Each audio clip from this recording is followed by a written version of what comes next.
Tiako maloto. Voilà.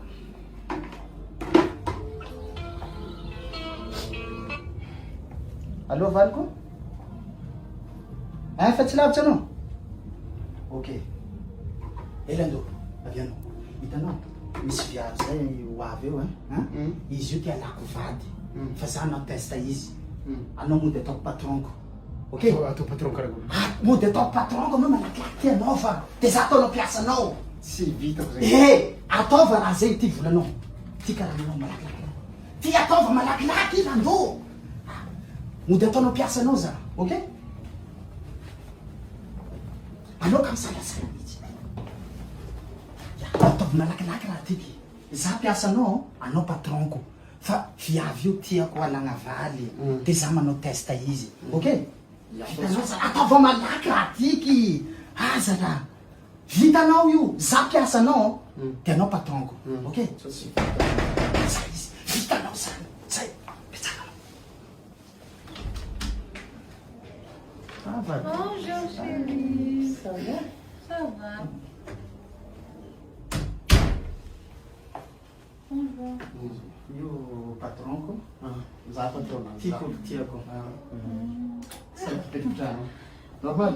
Ça va? Ino mbona tonga de taovy raha ataonao io. Raha io mbola raha io mivandravandra io anao. Tsy anao asanao tokony raha ty maloto ty. Za raha tena hoe c'est ça. Ça va? Malakilaky regny, ameza au vive. Ok.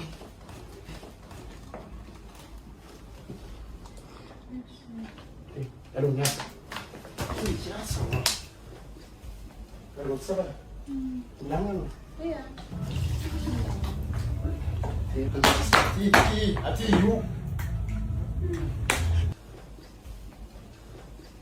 Tsy hainao magnarama dio zay misy. Tsara zany dia tsara. Io mikitikinao io. Ah! Vadinao fita. Malaza Lando! Malaza! Petsaka anao! Malaza! Ya piasa koa anao man. Anao po. Anao po. Za tsy boaka na. Anao po. Andeha androaka za. Za patronazy!